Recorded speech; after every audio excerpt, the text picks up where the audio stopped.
All right, here we go. Part 2 for the stream today. What is it? July 11th. Oh, it's 7-Eleven. Bruh, I just figured that out. Bruh, I swear 7-Eleven has nothing to do with it being 7-Eleven. It just is that weird thing. I'm surprised none of you guys caught that today was 7-Eleven and there's a 7-Eleven thing. I don't, just let me be old, please, and celebrate what I consider a moment of glory and recognition, where all of you are probably going, bruh, this guy. 7:12 over by you, right? So it's over in Europe. Did I miss it already? I don't know. Anyhow, so it's 7-Eleven here on the 7-Eleven show, and this is part 2. First part of the stream was phenomenal. Did a little bit of wheelie of cheese, and then wrapped it up with donos. And then now I only have 4 more donos to wrap through, and then we'll finish it up with a wheel of cheese. Does that sound good to you guys? I'm thinking it sounds good. Sounds good to me. So why don't we continue on? You know who's coming up next, guys? The Kebab Seller is coming up with some music. Let's see what Kebab Seller wants us to check out here. It looks like we don't have a message, but Kebab Seller always bringing it from the games. We are going to be listening to some music from Dynasty Warriors 7. You guys familiar with that? Dynasty Warriors 7. The name of the song is Salvation. You guys ready? Let's do this. All right.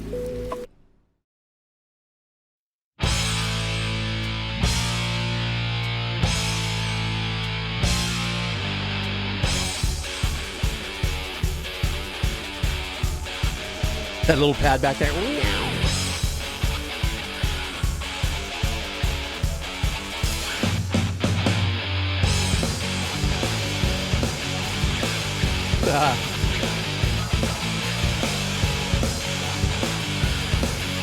And there's that lowly pad back there. Kind of schwarmy sound.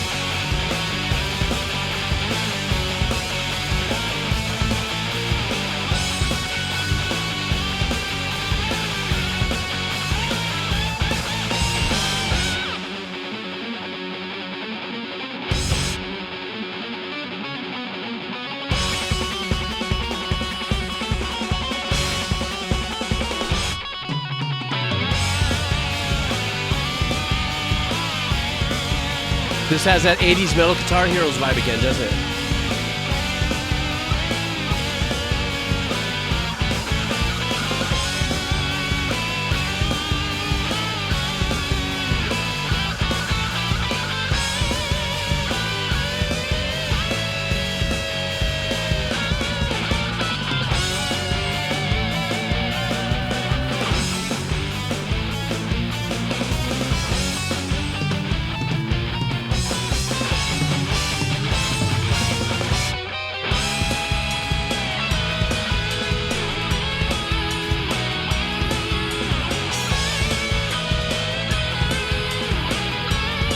Nice harmony line going there with that lead work.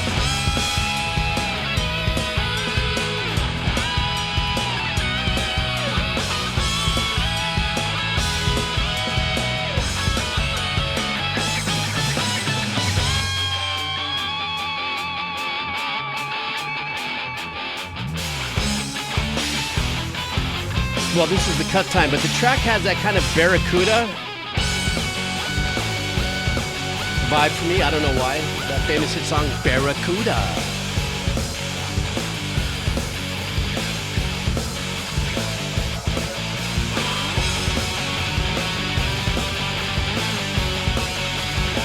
Bass is playing it really safe in the pocket back there. This kind of a track is about hitting it hard.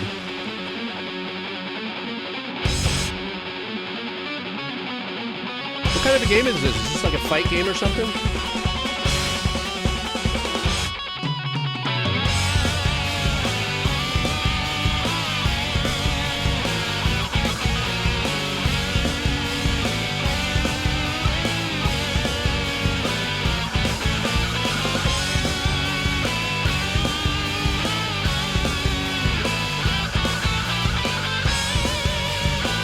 Hack and slash, okay. It has that grind to it.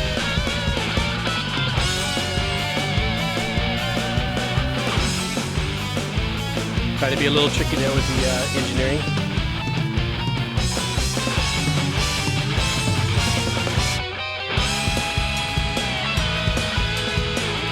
God, there's a couple tracks that this kind of sounds like from the 80s.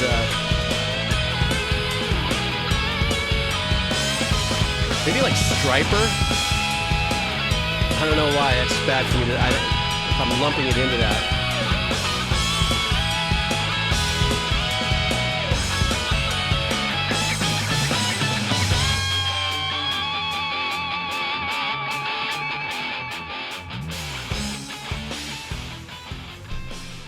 So obviously, as an OST, there was the loop spot over there, which was the fade out there. Excuse me. Definite hair metal, full on hair metal, but it had a little bit more of how do I say? Once again, this is that thing that where I detect wherever these composers that write for video games, even if it's not a video game from Japan, they kind of pull from a pool of influences. And then sometimes, in the bridge section or in a pre-chorus or chorus section, you can really hear all the movement of the chords that are typically, that could be associated with, composers from Japan as well. Not saying, I don't know where this composer's from. I don't know what maybe you guys can, I'll scroll it up. No, I can't get it up that high. The video. Don't go there. Anyhow, I love the track. Really punchy, very 80s, very, but it did give me that Barracuda vibe. Not so much because of the flanginess. Barracuda had a very unique something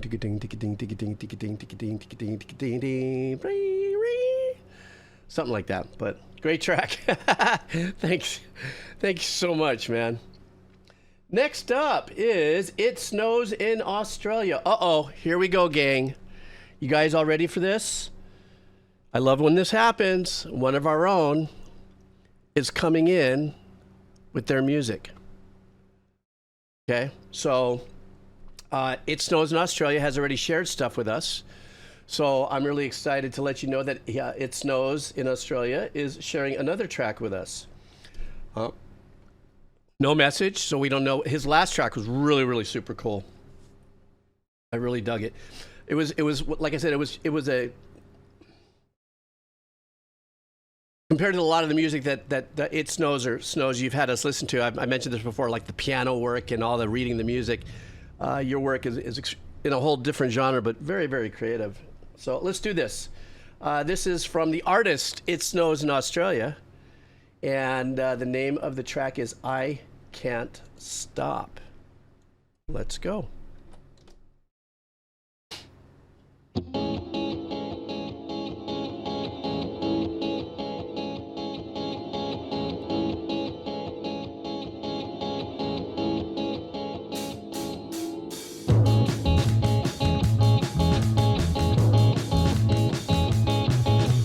Playing bass on this?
I can't ask him on the fly if he's playing the bass and stuff.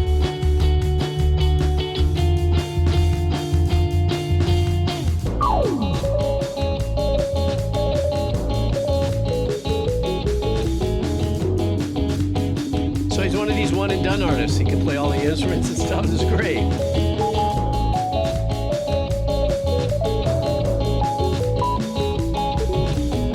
Ooh, nice there.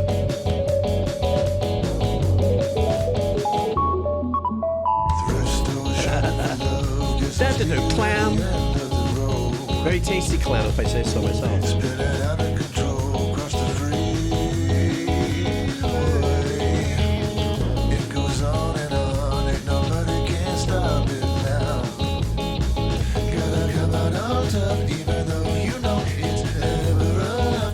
Timpani or something.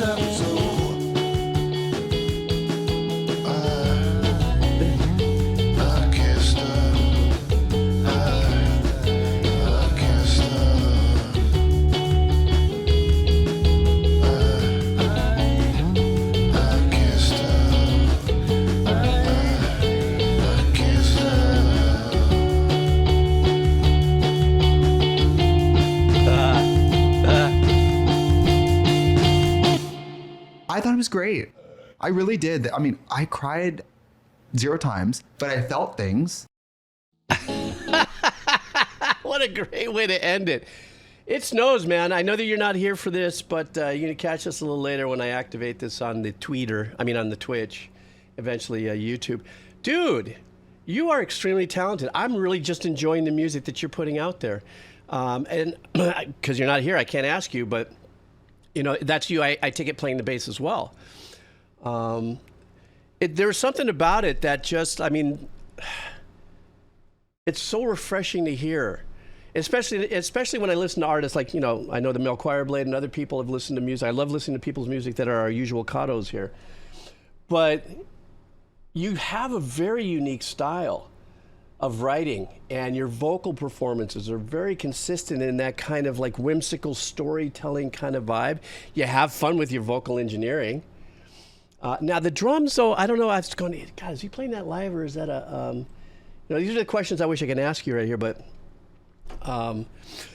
Yeah, I like that too. At the end, how he gave his own review on the track. He's very creative. If, you know, the Sexy Martian, if you're here long enough, he comes in and chimes in. A lot of the conversations that everybody has with him, he's extremely creative, and the music that he shares with us is real creative. Dude, I just really loved it. It snows. Keep cranking this stuff out. And, you know, I don't know what your journey is with music, where you see yourself going with it, but I can't tell you how stoked I am that you get to you share that with us. Okay, so that's a pump. And I do want to just extend that to all of those that are out there. I know I've got a handful of people there lurking that may not be saying anything. If you got music, you know, and you put it in the Wheel of Cheese or you Dono boosted or something, you know, love to hear it, you know. Bring it here in front of us. If you just want to, you're not too sure about putting it out or how you want to, but the only thing is you do have to put it on YouTube. Just put it in as unlisted or something, and then when you share the link, then I can see it. But you know, I really do want to hear music from artists that are within our community. It snows. Shock-a-doobies, bro. Next up is Where's My Car? Is next up. Where's my car keys? After parting way with their singer, the band chose to go down an instrumental path instead of employing a new vocalist. This is my favorite song of the first instrumental album, Young and Courageous, Tides of Man. So it looks like it's going to be a live performance. It's an instrumental, and this is called, or the artist or the band is called Tides of Man, and the name of the song is We Were Only Dreaming. Okay, let's go.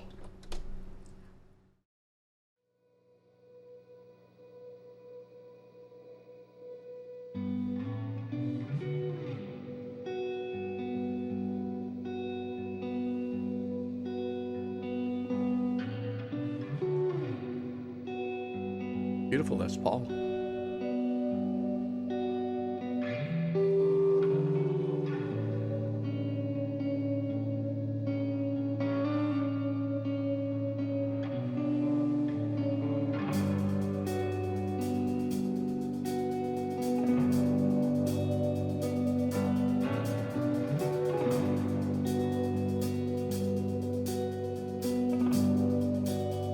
I really like this.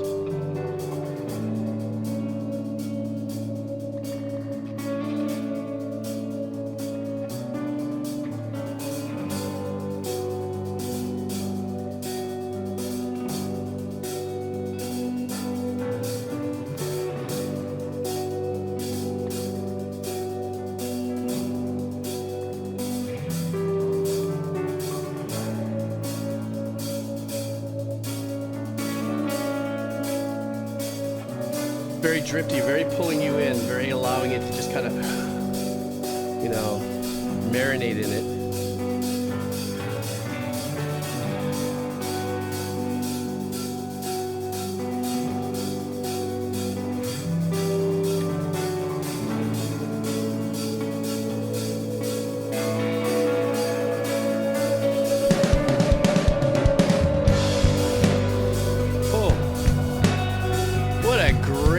On that snare.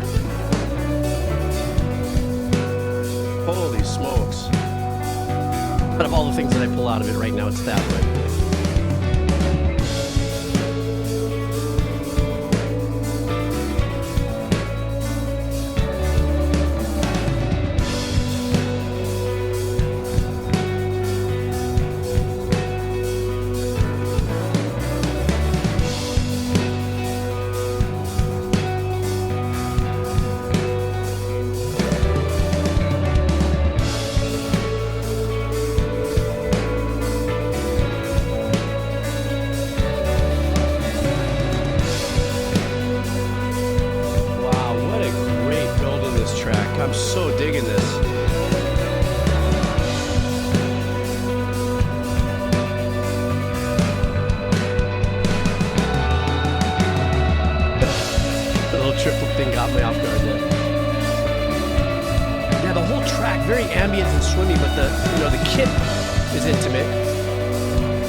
Volume of the rest of the instruments and arrangements is kind of lifting, naturally bringing the kit into a pocket a little more, unless the engineer is riding the fader a little bit. And the snare does have like a early reflection to it.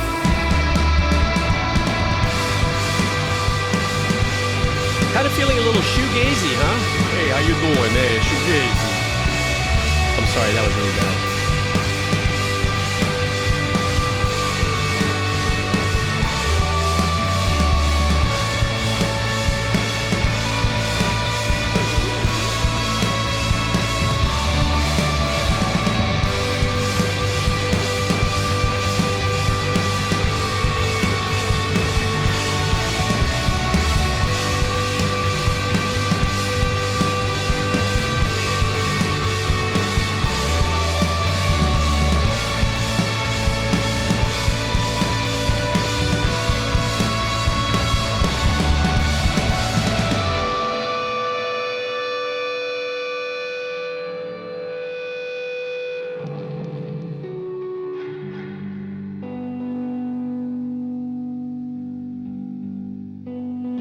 Slappy there. It kind of sounded like a spring reverb. It's on the guitar.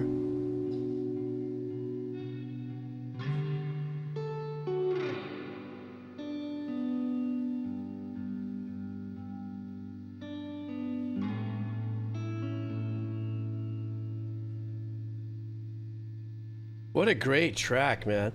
I loved that it had that Audio Tree Live with Tides of Man. Yeah, I thought that was a great track. I love the fact that it was just a real rinse on a build. And, you know, changing it from this kind of ambient ethereal kind of spacey guitar track. I admit that when the hi-hat came in, I was a little like, excuse me, not in a bad way, but like, I maybe would have waited another 16 measures or something and just let that, the gooiness, if you would, of the guitar work kind of sit in a little more. But then again, the big makeup in that capacity for me was once the drums came in, that was probably one of the cleanest sounding deep snare sounds I've heard in a long time. And I think also because the way it was engineered, where it was placed in the mix, had a little bit more of a snap pop for me. But that pattern that they just kept on going around, it's just a very hypnotic, addictive style pattern. And there was...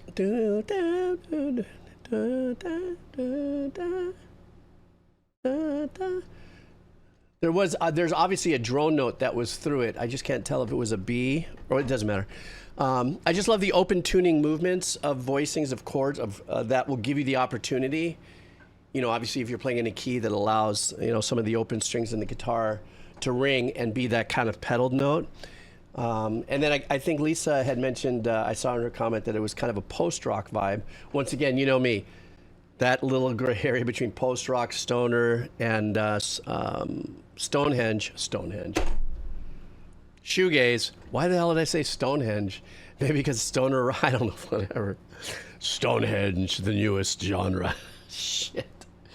There I go again. Hang on. I got it. I got to claim. Here we go.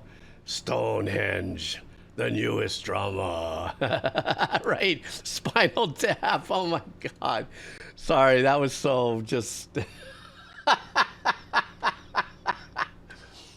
Oh my God. I'm going to have to put that on my my profile on the Elder Fans. Anyhow, I'm just saying. I love the track. It was great. It was super chill. Oh my God. Sorry about that. That's yeah, on Carbon Dating too, on my profile on the app Carbon Dating. Oh shit, this is hilarious. All right, I have one more dono left from Hardcore, and then we're gonna go into Wheel of Cheese for a little bit. Does that sound good for you guys? Hardcore is coming in. Oh, this one's gonna be a minute. It stays within the confines of my SOP, Standard Operational Procedures. This is a song, it's electronic. Oh, I love music from this game. Okay, this is great. Hengecore, I like that idea too.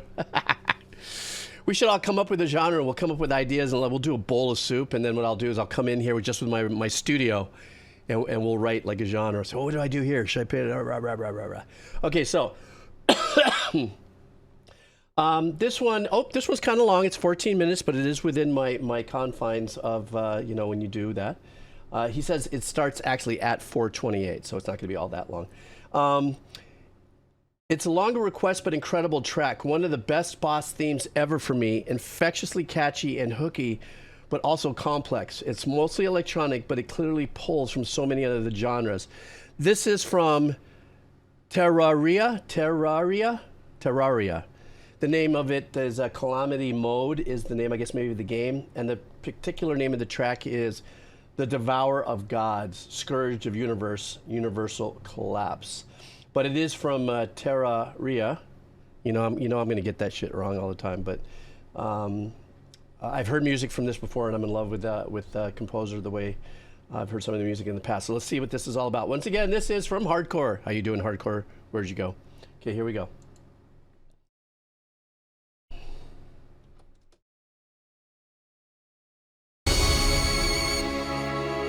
So he says this is where it starts.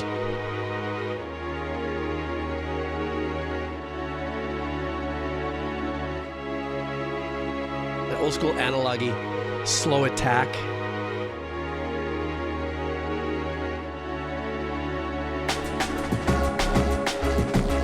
Yeah.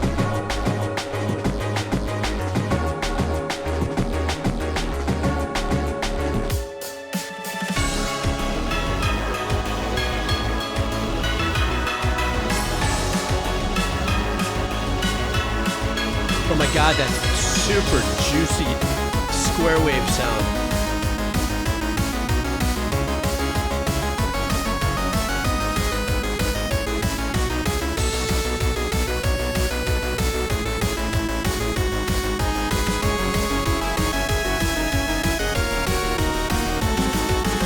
It's great. Who is the composer here? Anybody do me a little homework for me and look it up?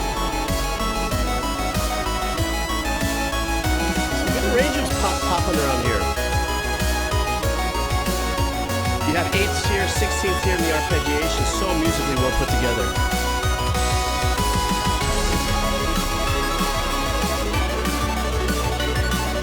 Now it's like Florent into the 16ths.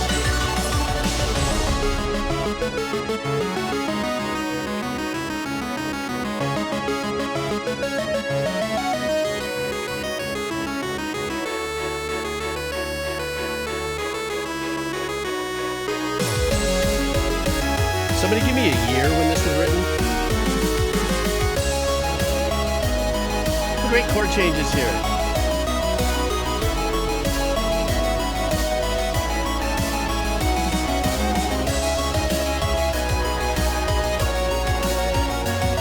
in a metal kind of way, it would have kind of that Wacken festival kind of style, like Nightwish, Nordic metal kind of vibe.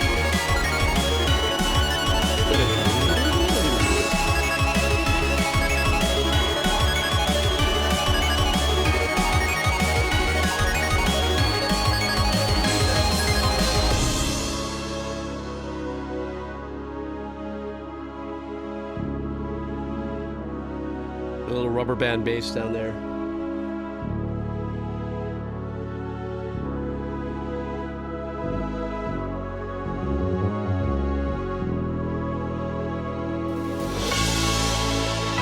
I almost feel like this was a mute section.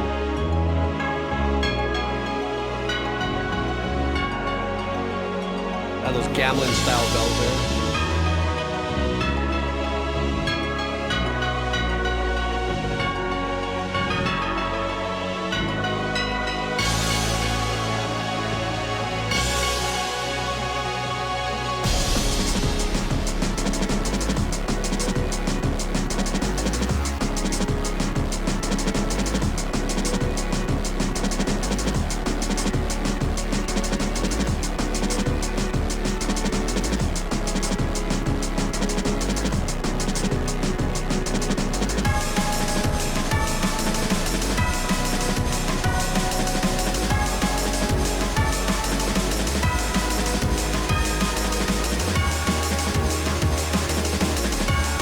It's such an incredibly wonderful traditional pattern in that jungle beat.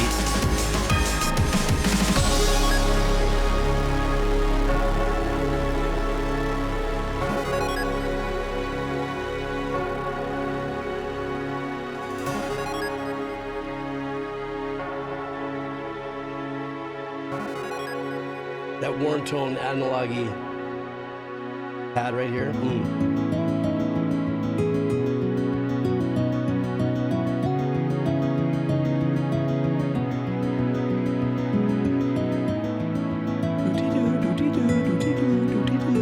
That other pattern? Butter.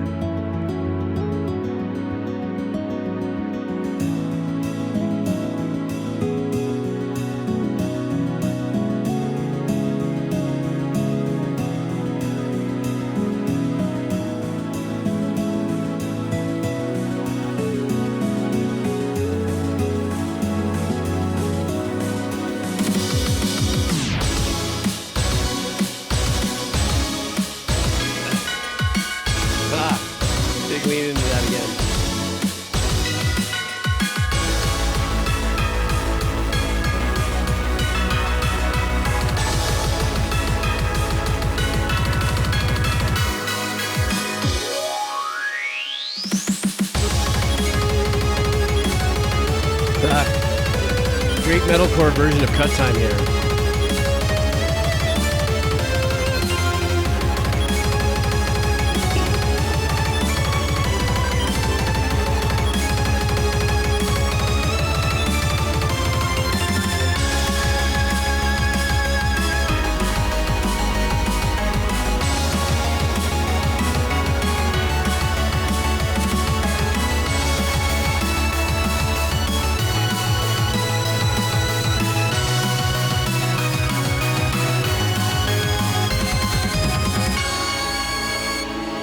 Like a death do or die battle kind of vibe here. It's very powerful.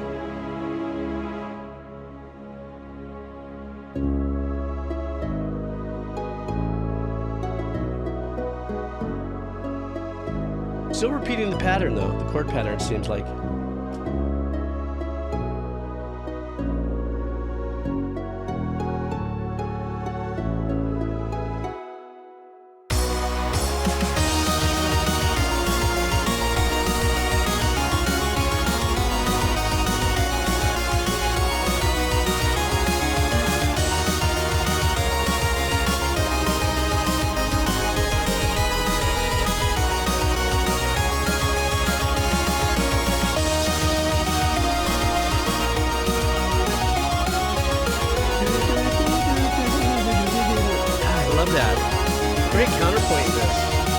Said it first.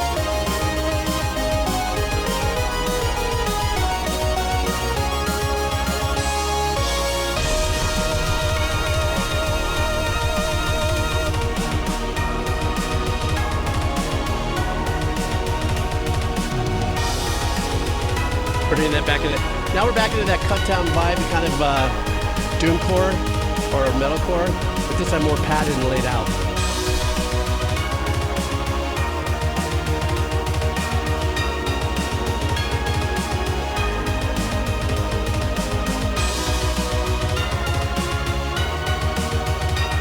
That choral combo with the strings and stuff. But the bottom of it is that deeper synth analog grind to it.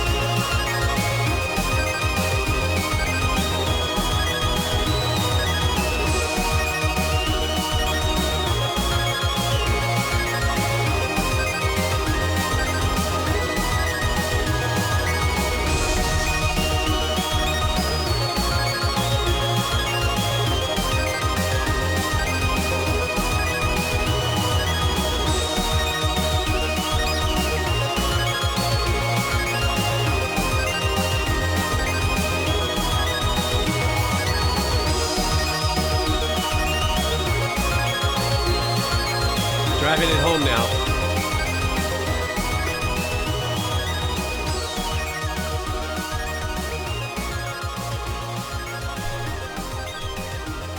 What's great about this is it had that jungle beat in their program that and then there was some really nice transitions with the drumming patterns that gave us that cut down vibe and then gave us a real-time vibe right through here. Big, powerful track. I've never played the game, but I've always liked the fact that it's just big, fat, and cinematic. It beat all synthy and stuff like that. Great chord changes. I like the fatness that was added with the choral arrangements. And really, like Aman had mentioned one last time, is that the counterpoint aspect of the arrangements, where there's answer backs with the answer backs on this are tricky because I'd say 70% of them were arpeggiations.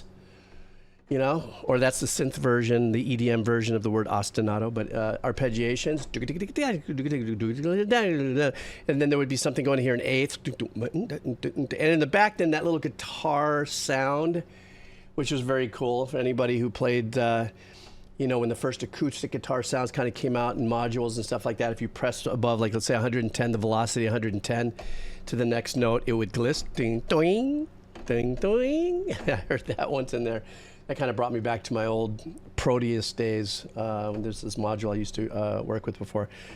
Hardcore, thank you. Great track, man. And what a perfect way for the Dono session of today to end. I appreciate it. I hope you're doing well, too, by the way. All right, guys, we're going to do cheese. You guys ready for cheese? Cheese, I say. We cheesing it. Looks like nobody's ready for cheese. I don't see any cheesy in the chatty. So maybe I'll just go to sleep. Stinky cheese. Oh shit. Oh, I brought on a real yawn. Sorry, guys. Fromage. That's right. Some fromage from Brodican. Excuse me. All right, are you guys ready? I'm gonna have to go back to my cheesy speeny. This is not updated. No panicky. Okay. Let me refresh. And then grab everybody. And let's start off with our new cheesy wheezy. Here we go. Bruh. Just stop it. Stop it. Just let me repair my mistake. Just I'm sorry. Just let's see if I can fix it. There we go. Okay. Abbacado du fromage. How are you, Jakin? Okay, here we go. I know, Adril. That's just you guys. Thank you for keeping me in line, because that's just what we do. Evil fam. That's okay. That's everyone's allowed to pick on me here, sexy Martian. All right, guys. Here we go. The updated cheesy. Let's do some cheesy for a while. You guys ready? Let's spin. Remember, nothing more than 7 minutes. Here we go. Who's the winner? No, one of our new people. First time in today. How do you like that? Dude, look at you. You win. All right, so let's see what we got here. Everybody say hi to him too.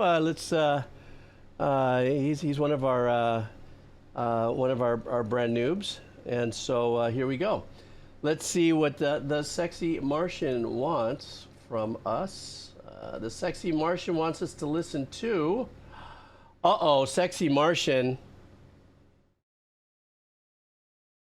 This is over 7 minutes, sexy Martian. That's the whole thing. Nothing over 7 minutes. Let's. How about? How about this? Oh, I don't have a mod in the house right now. I could skip the first minute. Okay, how about that? He says I could skip the first minute. That means it's officially 7 minutes, under 7 minutes, because it'll be like 6:51. Yeah, you know what? I've had a couple people already say here in the chat, let's let it slide because you are new. And it's great to have new people here, and it definitely wasn't intentional. So let's go ahead and we're going to let this roll. It's only like, I know some people are going to be kind of meh, but you are brand new. And I'm just saying, look at Krabby. No worries. Let's go with this. It's good to have new people in here enjoying music, especially with this track, guys. For all of us who are music noobs, you'll really enjoy this track. Not metal or angsty like your previous things, just the craziest technical a cappella harmonizations I've ever heard. Might not gel with the current vibes, but still worth a good react. Dude, you are with the Gatos. This is going to vibe well. Okay. This is Jacob Collier, Moon River. Let's go.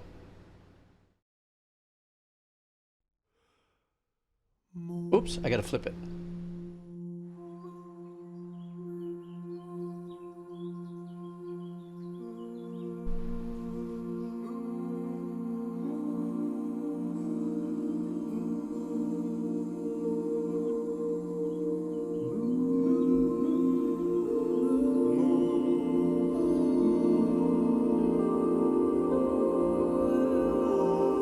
You know he's going to throw every harmony possible in at this.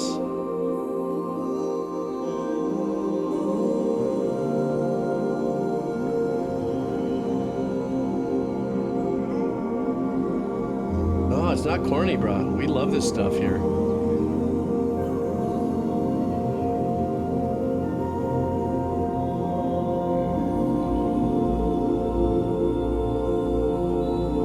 Nice resolve.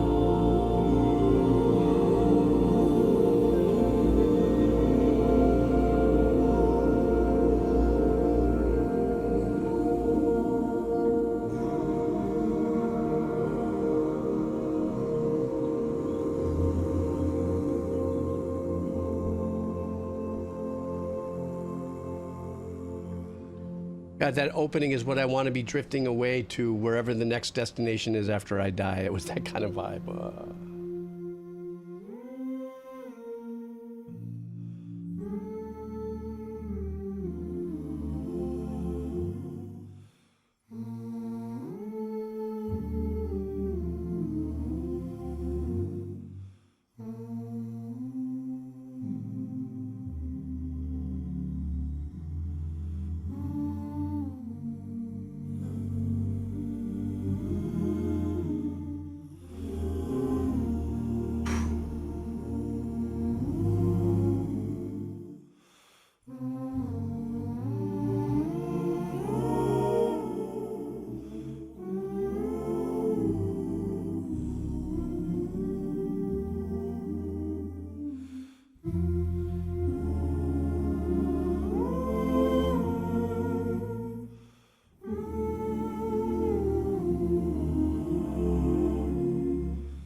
crossing you in style someday. Oh, dream maker, you heartbreak. Don't be such a heartbreak. Gave us a little gospel riff in there.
What do you do with that? How do I respond to?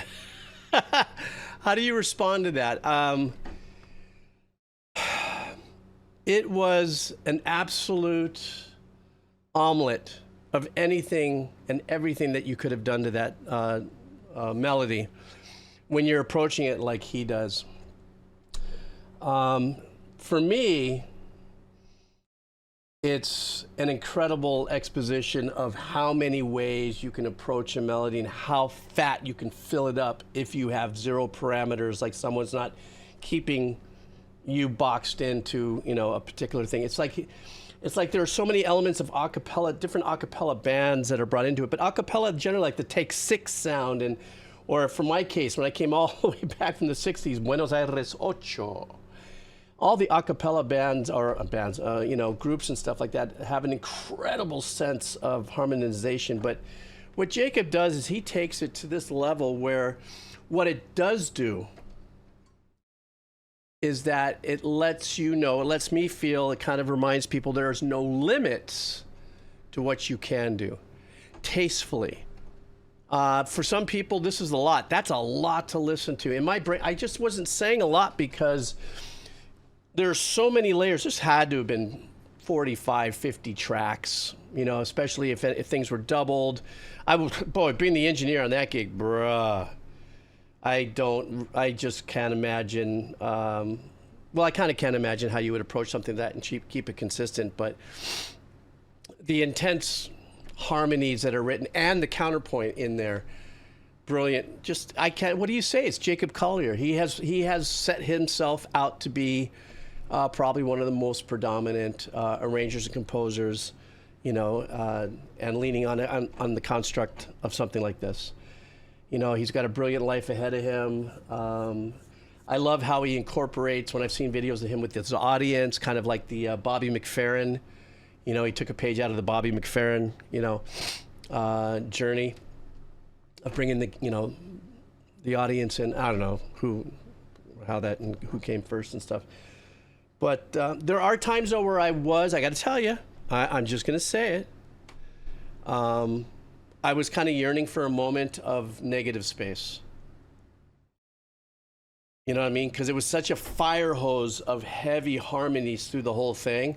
There was a part of me just in my orb, in my snow globe, that I was kind of going, I kind of wish there was a little area where it kind of didn't have to be full throttle. Let me show you what I can do and the different ways I can do it. I would have loved maybe 16 measures of it glassing out into just really 6 to 8 part, you know, half notes, whole notes that were just kind of giving me a little bit of a, you know, like let me have a moment to regain my breath from the magic of the arrangements before, you know, so, excuse me. So, you know, that's kind of like, that's the only thing that I have to say that I was like going, I need to catch a break here somewhere. I need to be destimulated. Because I know that Mel Choir and there's a couple of other composers in here too, that we're all listening to it. We're getting it. We're getting it, and we're hearing it. You know, all of us that have that ear, that special ear and stuff, that we kind of can have that orchestral listening experience. But I was definitely going, whoo, let me just, give me. But I guess like Schneep just said, we can breathe in the cheese now. So let's take a break. But thank you. And also, the sexy Martin, welcome. But now you know, from this point on, 7 minutes are the max for the cheese. And welcome to the Gatos. Seriously. You're coming into the Gatos with this. You are officially the music nerd mercenary for us. All right, more cheese. I refresh my cheese. Mm-hmm. Uh-oh. There we go.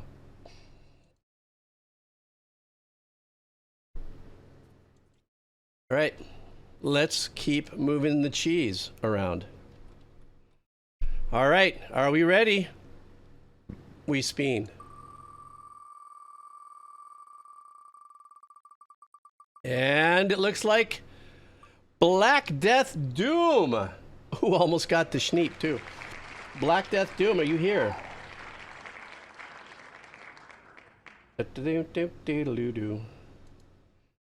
All right, we're gonna listen to some metal. Of course, I wasn't expecting, with Black Death Doom, you kind of know maybe, without being thinking what the name might, have leveraged in on us for our listening experience. Black Death Doom wants us to listen to a band called Violet Cold. The name of the song is Stardust. So let's do this.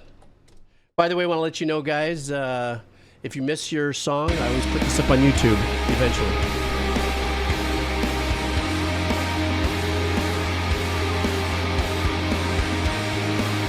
Ambient wall of sound. I'm in for it.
Wow, what a unique blend here.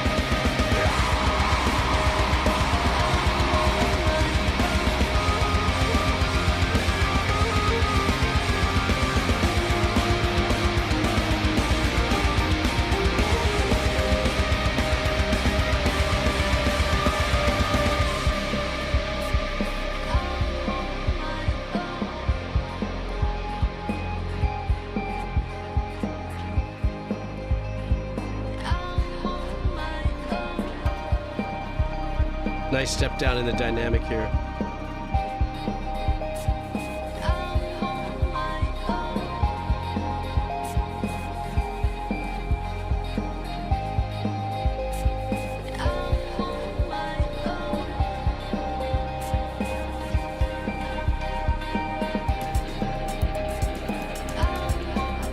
Slick rebuild. I love the mirroring of her dancing, but listening to what seems like a toy piano. Da, da, da. That you're hearing back here with the melody?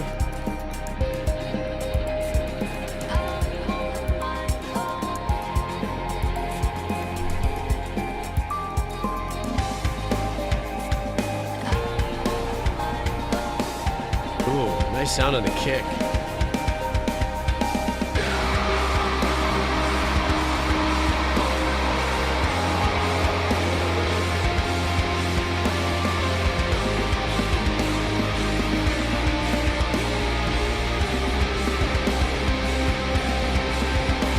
There's a really trippy harmonic. Can you hear it here?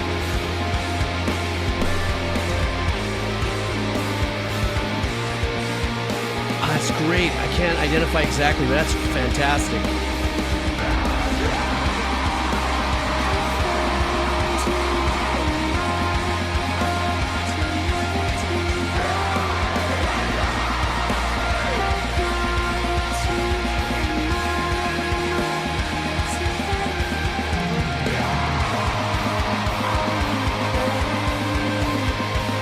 The drummer's really carrying the heavy weight on this, because there's a lot of just laying into these chord changes. And the chords are open, even though they could be connected eighths.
Very heady track. Super heady track.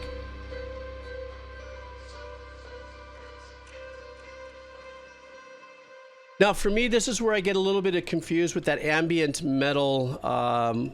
Once again, I don't know, maybe Lisa or Amon or somebody jump in and the genre of it. Because the wailing guitars were unconnected. So in other words, if you're reading music, you know, even if they're hitting eighth notes, you know, they're sitting on one chord, let's say for, you know, a measure of 4, and they're unconnected. Black gaze, that's what it is. Okay. Yeah, good, because I'm glad you saved me on that. It's such a great track.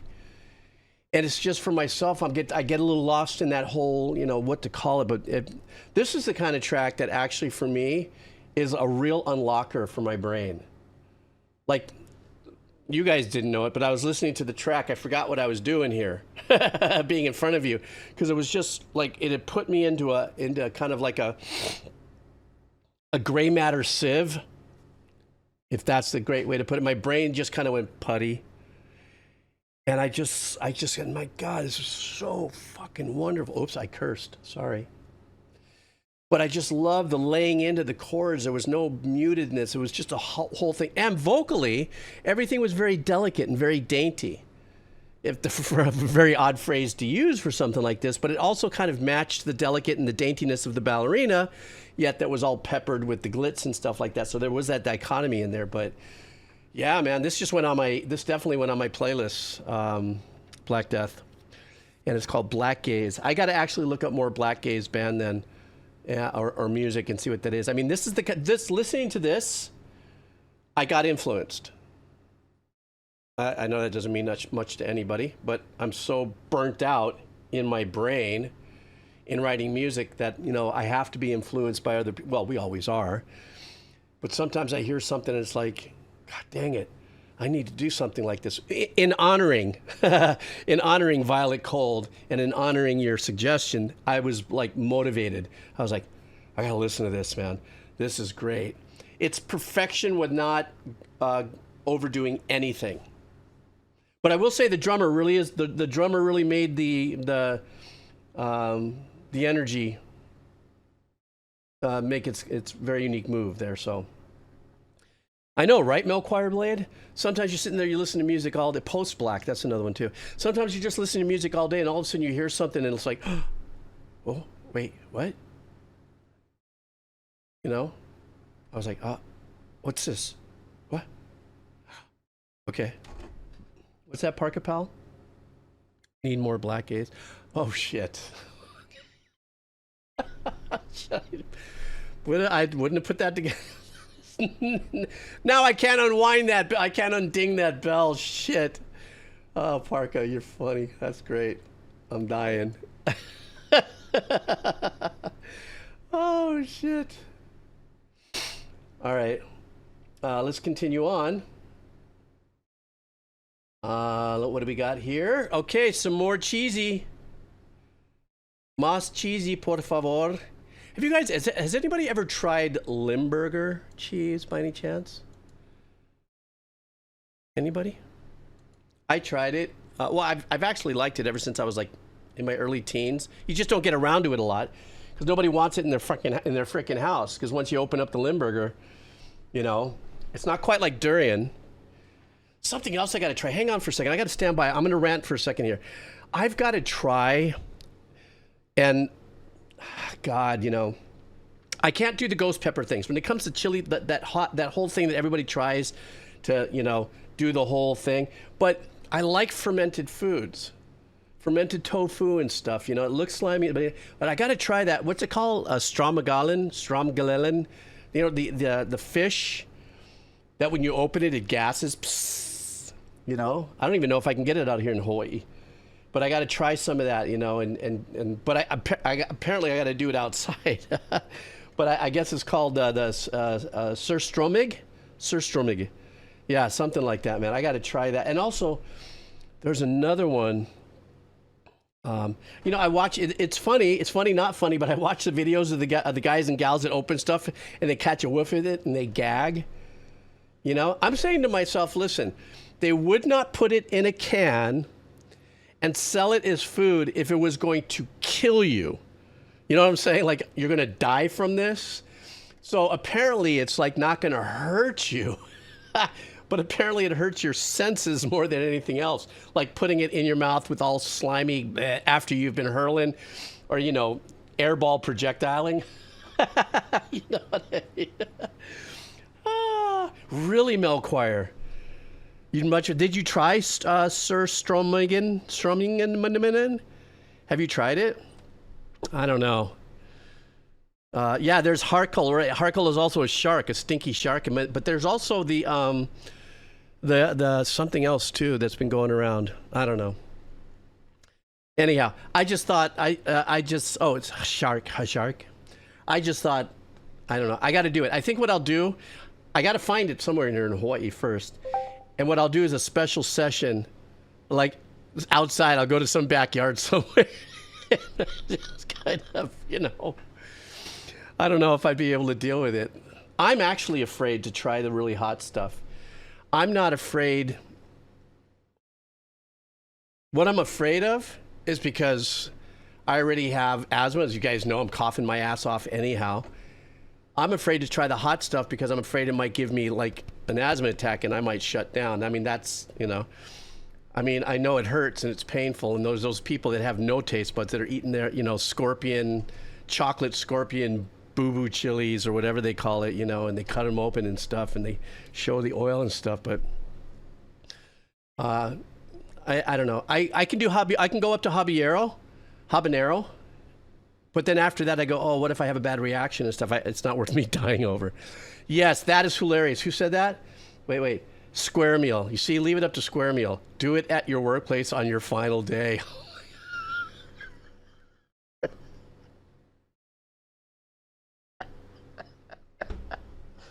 Oh my God, that's so fucked up. And I guess I really couldn't get in trouble because it wasn't like I chem bombed it. You know what I'm saying? Like I did something illegal.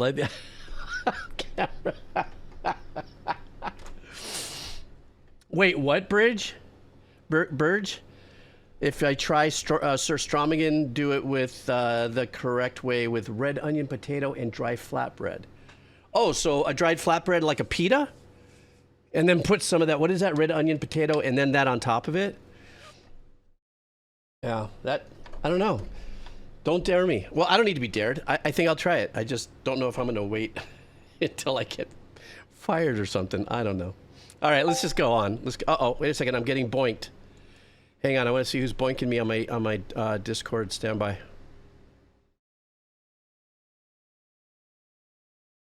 Okay.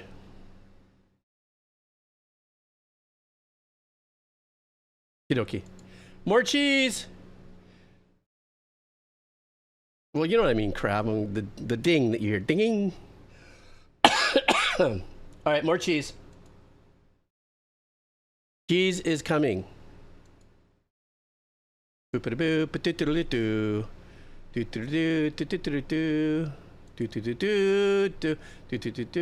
oh shit, where's my... Hey, wait, what happened? My cheese has disappeared. Okay, here we go. Refreshing stream. You guys ready? Let's go.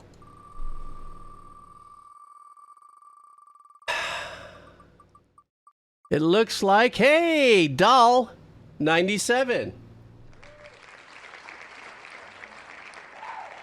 All right, Doll 97 would like us to check out a track. I feel like most shoegaze dream pop tends to have a melancholic vibe, but these guys always have lovely nostalgic summer vibes. Oh, good. So we're going to kind of stay in that kind of gazy. The shoegaze, metal gaze, black metal gaze. Here we go. This is the Otals. Is that it? Otals? Or is that an I? No, Otals. And the name of the track is Teenager. Anybody know this, you guys? Let's go.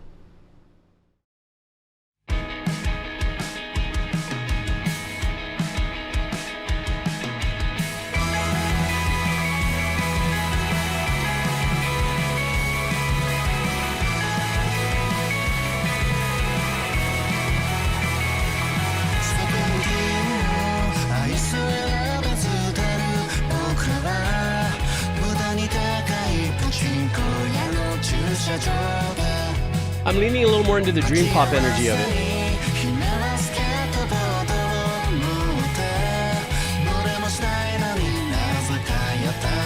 I mean, it has gaze, you know, shoegazy element to it, but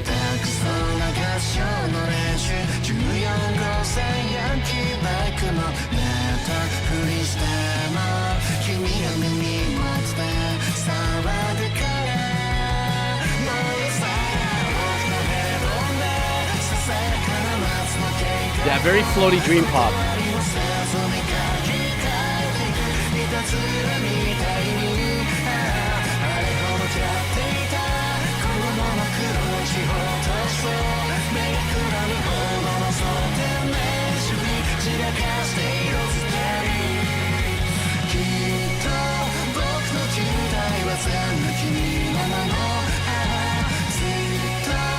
But that guitar really is super rinsed in like a cave reverb.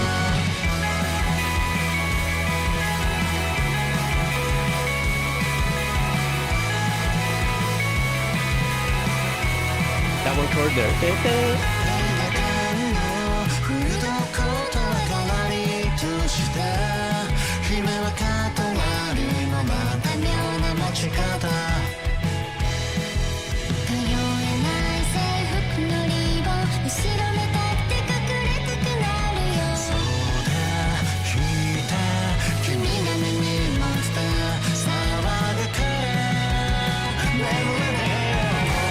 I really like this track, man. I think this is great.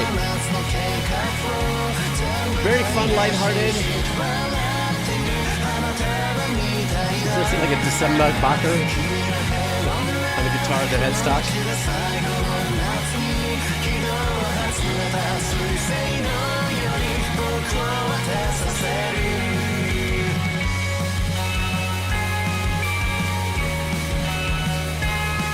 I mean, there is some dirt behind it holding down power chord changes. That's way back in there. So you can hear it there in that stop. But that clean guitar with all that rinse in there. It's like a combo, like a guitar key or something.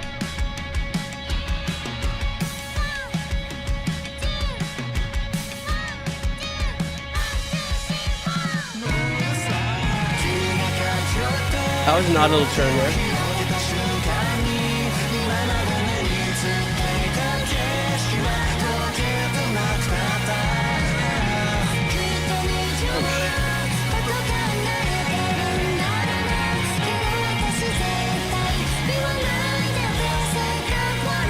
That was a trippy turn there.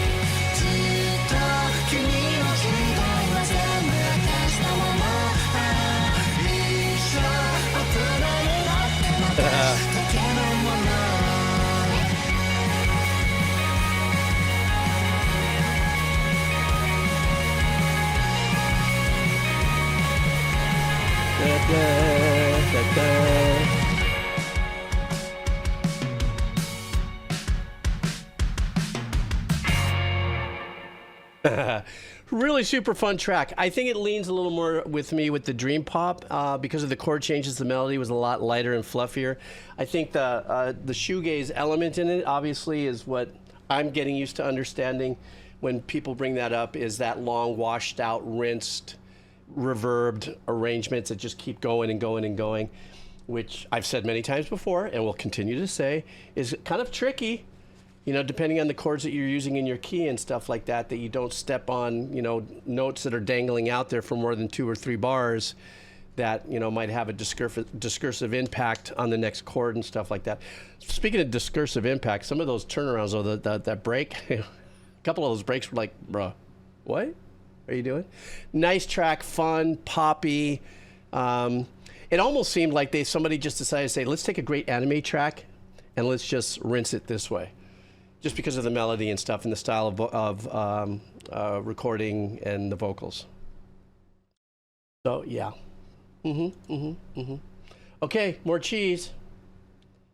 Collecting names and taking no hostages.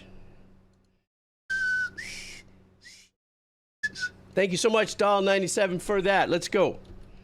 Join. Okay, you guys ready? We got moss cheese. Are we spinning? We spin.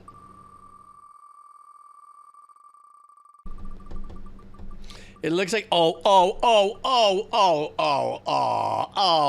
where is, what is, like 3 times in the last 2 weeks, and, you know, what do we do, guys? What do we do here? What happens here? I haven't seen 1 a.m. in here for like a week and a half or so, so I hope he's all right, but you know, usually I'm waiting for the war. I'm like, here we go. This, you know what I'm saying? This is like, I'm waiting. Like, when's the, so Patty Cake says he swears this is not a joke request. Because usually he's got these 1.5 minute things that are just full Rick rolling my ass and stuff. So he says it's a real request. Okay, so let's take this seriously.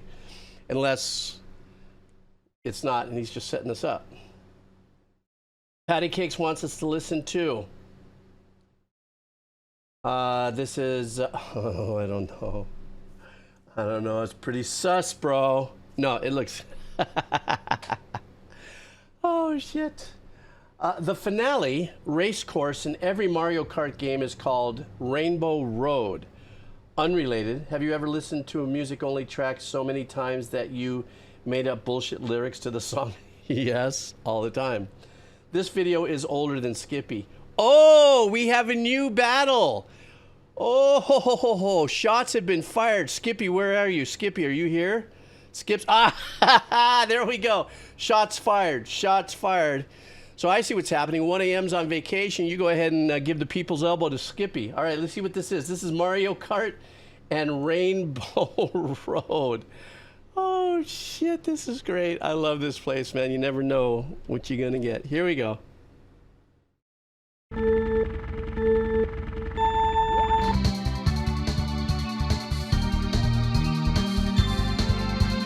It's called a road, it's called a rainbow road.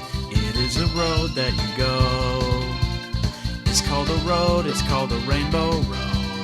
And you will know when you get there. It's called a road, it's called a rainbow road.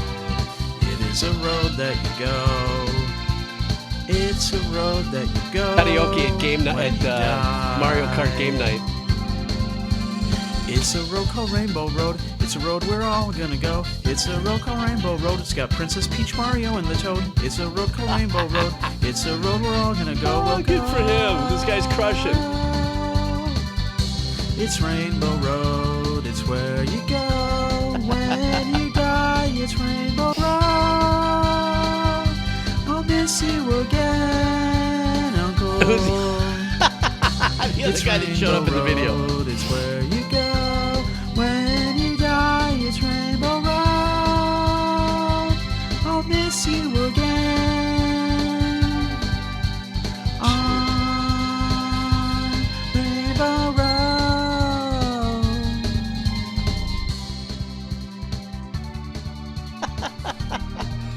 See Patty Cakes saying It's called a road. It's called a Rainbow Road. It is a road that you go. Oh man! All right, you win. You won, Patty Cakes. You still managed to rickroll us, but apparently, this is what real good content creation is made of. 5.7 million views of this. He kind of reminded me of that guy who played in that Las Vegas honeymoon or bachelor party thing. The guy with the beard. I forget his name. The character in that show where they all went to Vegas, and Mike Tyson, the Tiger, and stuff. Kind of reminded me a little bit of that guy. I was Zach Galifianakis together. Kind of reminded me. I thought I was going to get a little bit more active, but it kind of gave me that vibe there. I got to tell you something, man. That's hilarious. I don't know what the truth is because it came from Patty Cakes, but if this was just a clever cover mashup, this is what YouTube was built for. Forget all the philosophy, forget all the documentaries, forget about the, learning about physics on YouTube. No, this is what it is. This is what it was. So of course, Patty Cakes, we all thank you very much for that moment of jocularity. Okay? Look up the word, patty cakes, Giacolardi. Okay. It is really a word. It's called Giacolardi. So it's Galifianakis Giacolardi. Okay, here we go. It was a big meme. Did it really? Well, who knew, right? All right, here we go. I refresh. Kind of glad 1 a.m. wasn't here for that one. But now we have what? I don't know. This war now between, is it Skippy and patty cakes? Is that what's going on now? Is that what we do here? Yeek. All right, here we go, guys. More cheese. Okay, here we go. Mas queso, por favor. I know 1 a.m. could have just like so leaned in on this. Here we go.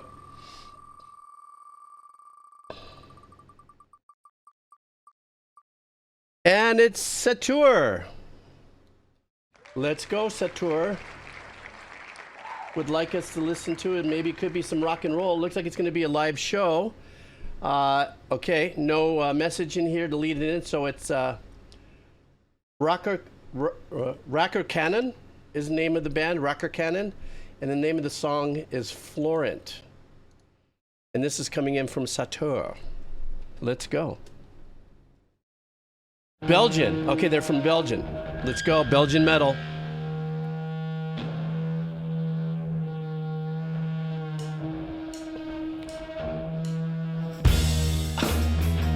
I thought they were going to come off like being all like, "Rah!"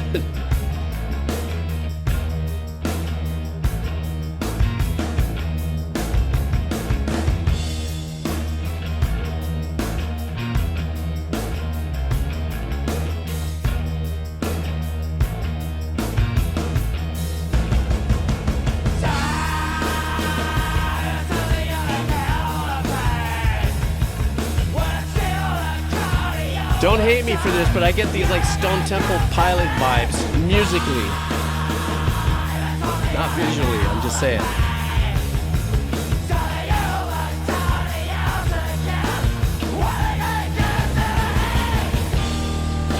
That's a good way to put it, stanky.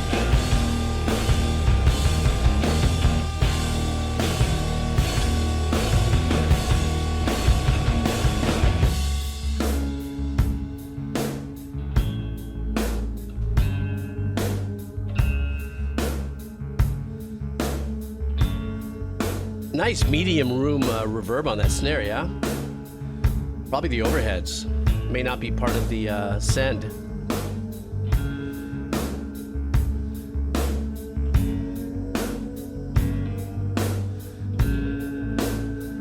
Just trippy.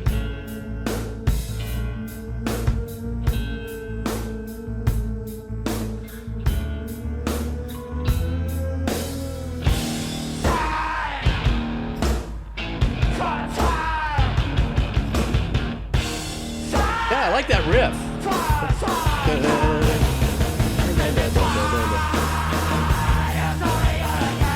That riff kind of reminds me of kind of a Deep Purple riff, like Stormbringer.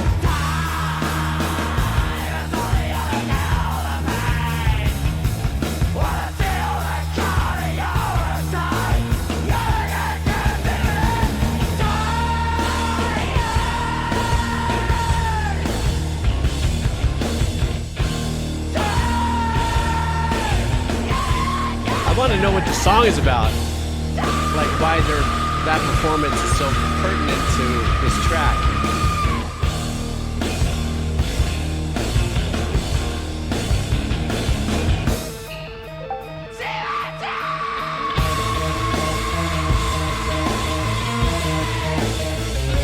Oh, nice pattern.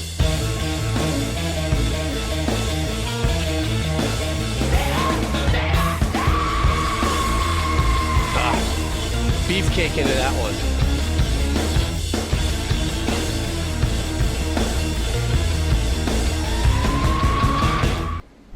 That was a badass track. Couldn't understand anything. It doesn't matter.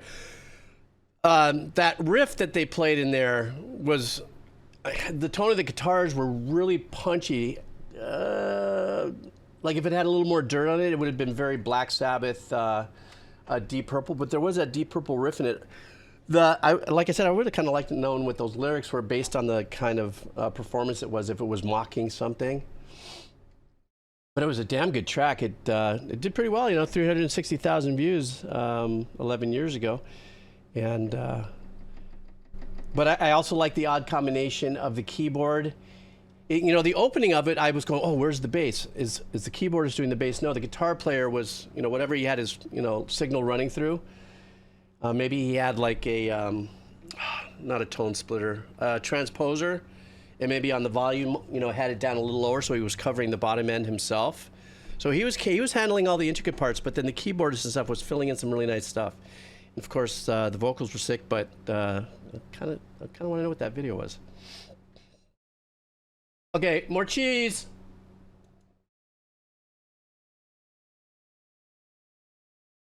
Mas queso, por favor. Mas queso, por favor. Anybody know what's going on with the Argentina game? God, I'm such a bad Argentine. I have no idea what's going on. Mas queso. Thank you, Satur. 2-1. Ew. Still got time to make it happen. Hey, what the hell? What happened to my wheelie?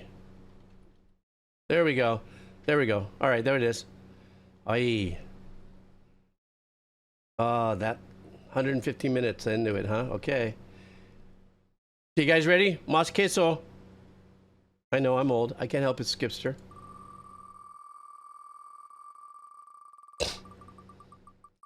And it looks like it's going to be it's almost Lee. It's DR. DR down in, or no, actually up in Canada. How are you, DR? You in for the run? Okay. So let's see what DR wants. DR would like us to check out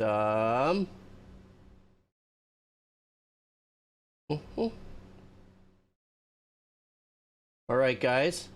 Have some simple rock from 1978, sorry, Ontario. So we got some Canadian Ontario 1978 rock. So we don't know what that's going to be about. So I'm sorry. Did I really do that? I did. My bad. Just don't come at me. The name of the band is Gato, and the name of the song is A Sweet Thing. All right, let's go. Oh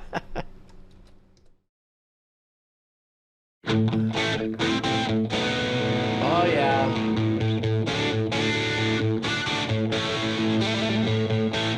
Nice room sound in the amps, yeah?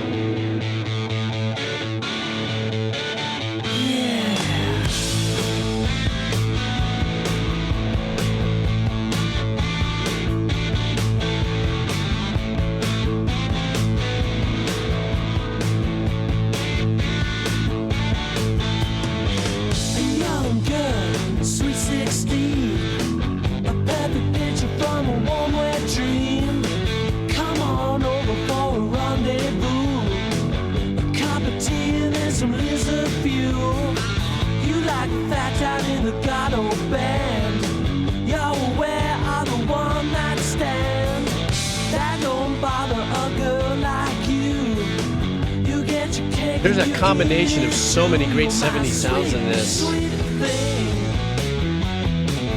never buy, but you always stay. You're my sweet, sweet child.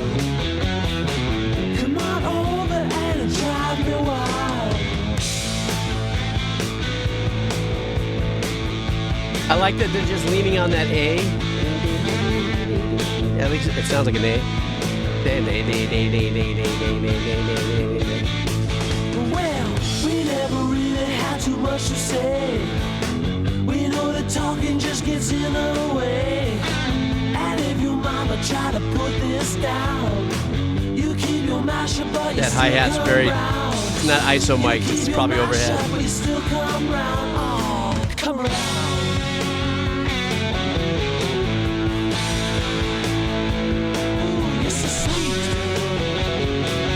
So sweet. Green Lamb. It is great cruising music for sure.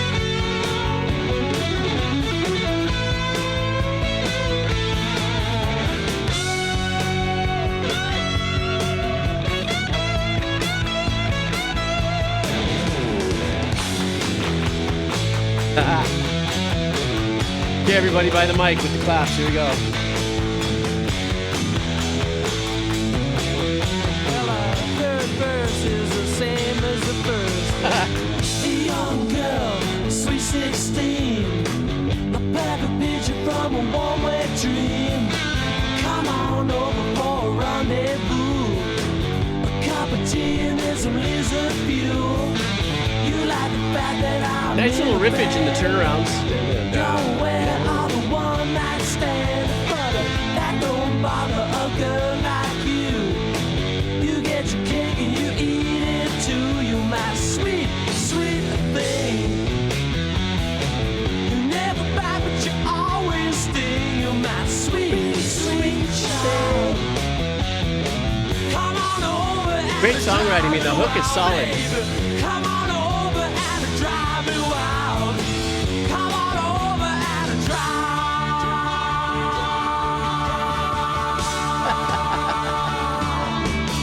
me wild. Ooh, you're so sweet, sweet. There it is. That's what I was looking for. Some Thin Lizzy style vibes going on there. Tracks like this I love listening to because there's a series of 70s bands that, had that even the same chord changes pretty much, but what broke them up would be the riff in between it and a turnaround, getting back into the chord changes and stuff. In this case, the singer had more of a mellower voice. Like there was a part of it where I was thinking a little Dee Snider-ish. I don't know if that's way out there. But the vocals on it were moderate. They weren't they weren't gnarly and terrorizing, if you would. They could have got a bit that kind of thing. That kind of vibe. It was a lot more kind of chill and stuff. So, but yeah, that's some classic late 1970s sound there. Even with the engineering, I did notice with the engineering of the drums. First, you noticed that I was actually. When the guitar first came in, I was going, I'm hearing a room tone in there, and I'm wondering if it has to do with the mic that was in front of the speaker, if it was more than like 6 inches out, so it's picking up a little of that air. I mean, I remember doing sessions in the early 80s where we'd actually set up room mics where the amp was. It wasn't anything I did. As a second engineer, I watched certain engineers going, what's he going for on this? And this one engineer said, well, I'd much rather get the room ambiance with the amp than try to bring it out of like a processor, like getting some kind of early reflection or something with with an outboard gear. So I thought that was very unique. You don't see that a lot. You don't see room mics and amped area in an amp room often. So hang on, I'm gonna look for something. Storm.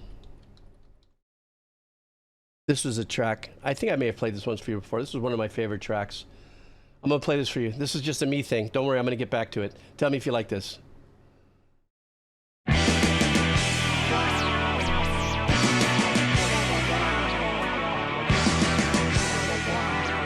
on, guys. You got to tell me somebody's got to be in some Deep Purple here.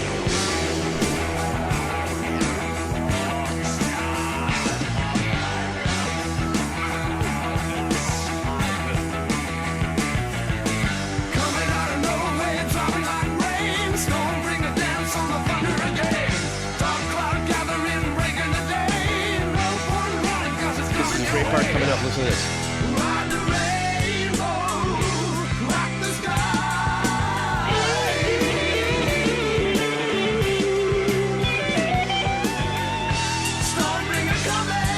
I always love this part coming up.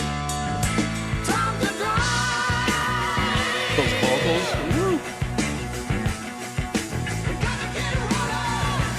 And that overdriven Hammond is really taking it in.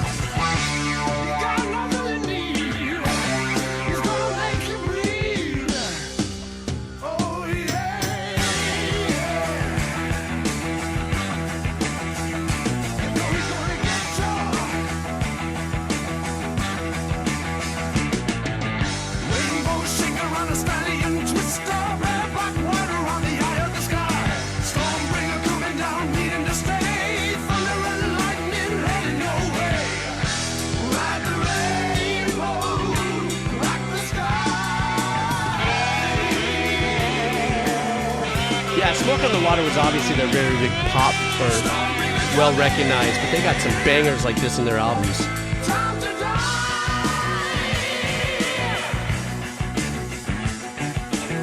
Listen to the bass on that too.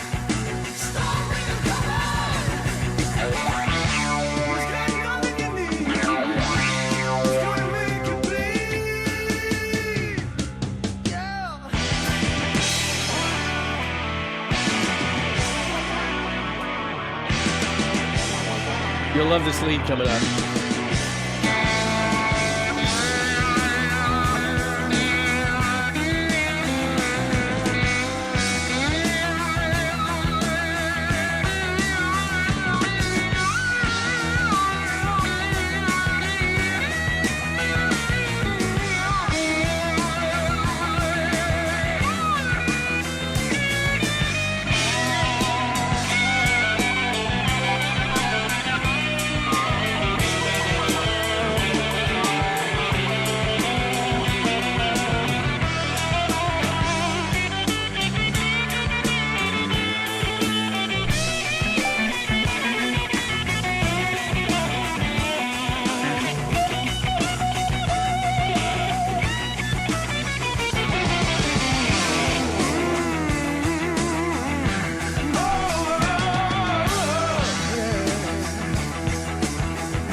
Patty Cakes, I just did it.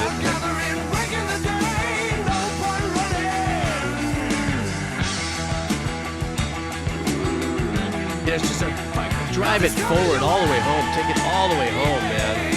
Track. This could have been any like major driving song, you know, in the 70s, like some kind of flame out last run of, you know, car chase.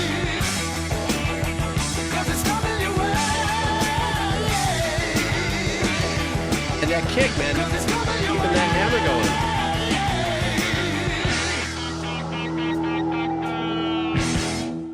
So there it was. I just needed to drop that in there. Don't worry, you got cheese coming up still. But you know, Stormbringer for me was like a track where I stopped when I heard it, because I wasn't really that much into. Also, what was it with their big hit again? Smoke on the Water. Okay, that's nice. Dun, dun, dun. Yeah, I understand the grind of it and stuff like that. Very legacy metal, descriptive power, you know, kind of a thing. But it was like I'm just kind of bebopping it, and I'm just kind of put this album on. It's going, well, I kind of like the artwork. It's kind of cool. I'm digging the artwork. I put it in there listening, and I heard this. I went, oh shit. I don't know what it was. Just that whole driving. I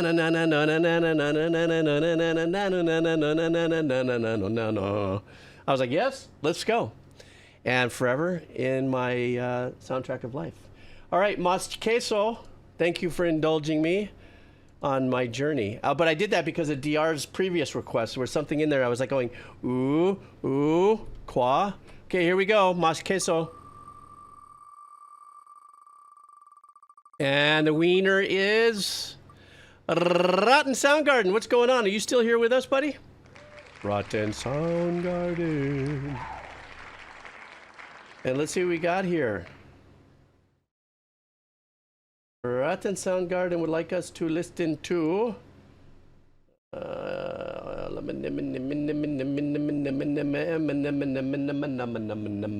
okay. Attic Ocean is a German dream pop shoegaze band. Boy, we've been shoegazing it. Let's go.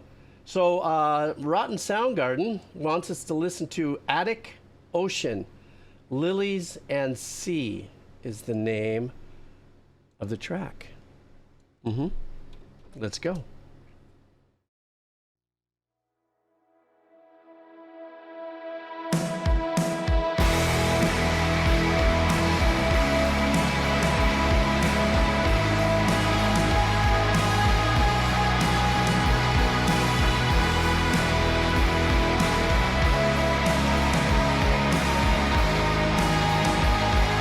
I love the obnoxious distortion on these guitars.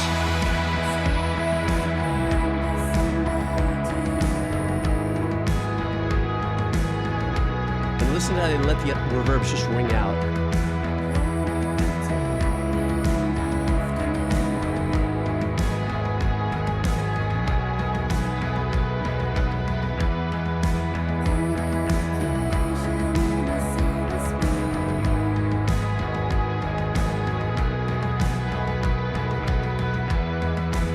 just keeping really nice, clean eighths. Kind of digging a little into it. Kind of doubled with the guitar. What's happening?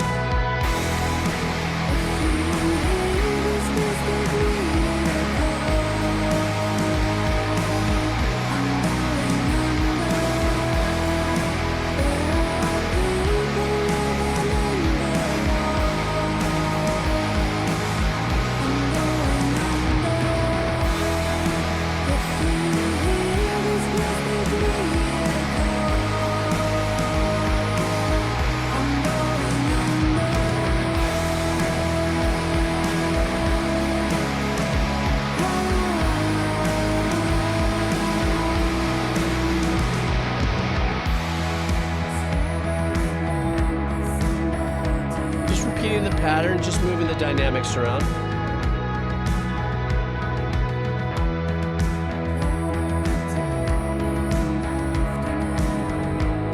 Even that melody is just really kind of in that shoegaze way. Just there's a soothingness to that. I know that's not a good way to put it, but.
That quiet.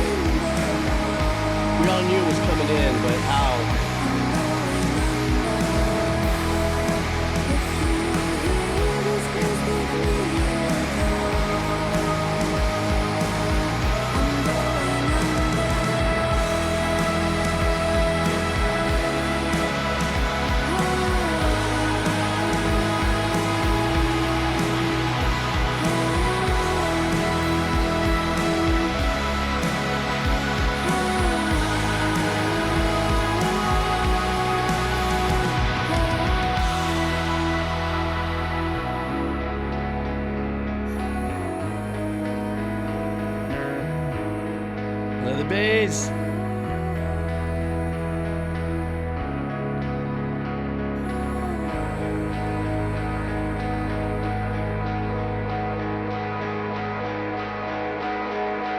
That pulsating part of it. I love that. Great job with the engineering on that.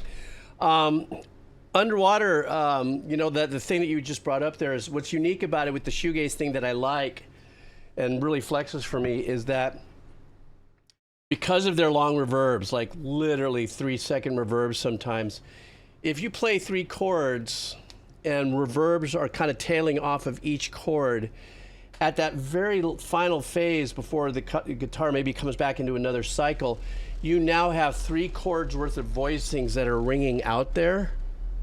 And as they ring out there, you get that choir style effect in the head. Almost like voicings beyond what guitar players could do, because you have 3 different voicings that are still holding the reverb and tails off. So you get that. And that's what I love about shoegaze when it's done right. Love this style of music, man. I'm a huge fan of shoegaze. Always, always, always. Full stop. I can't thank you enough for, you know, bringing that in there. Where did Soundgarden ever come in? Where'd he go?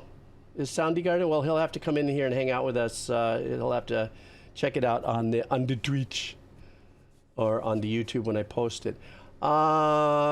Sheep, I still see you here. Maybe I don't know what happened. I'm gonna pop it up right now. Let's see if we still see sheep. Okay. Oops. Oh shit. Nope. Negative. No. No, that doesn't count. I hit the wrong button. I'm so sorry I hit the wrong button. I know Eleganza's like, bruh. No, I'm sorry. I hit the wrong button. I can't. We can't. I just, that, I'm sorry. I know. I can't. You know. Shit. Oh my God. All right. I'm gonna take one with Eleganza. Let's do one. Let's do Eleganza. Why not? I got time, right? I can do Eleganza. And then I put in some new cheese.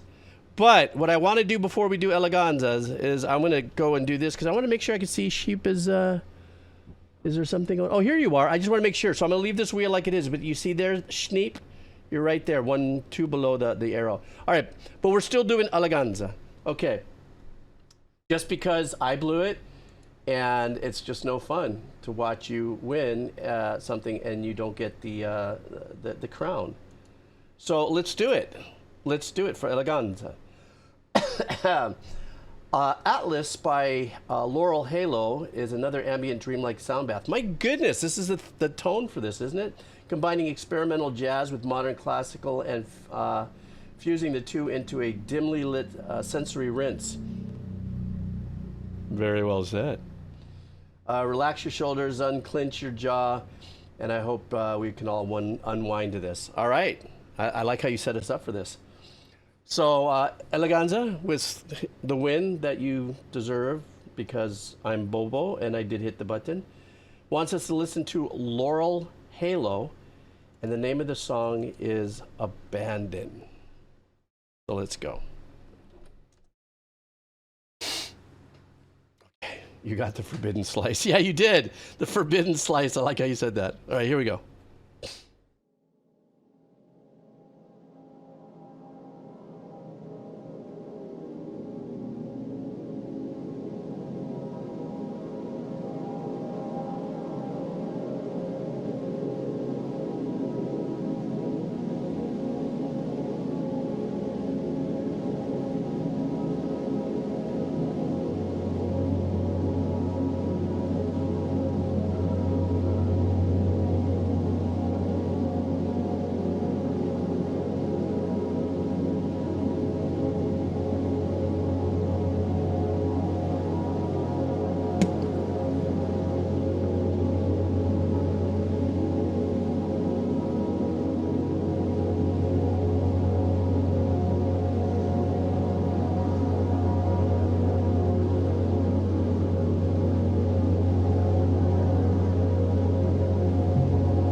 Super cool dreamscape.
I could also see this song in Soma, you know, that video game, that darker horror kind of.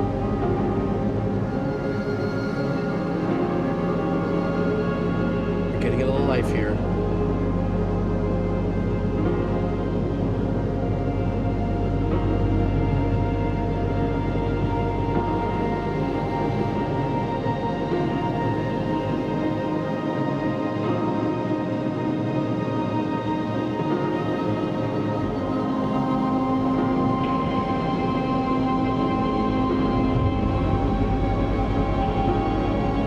Something's happening on the bottom there that's making it very...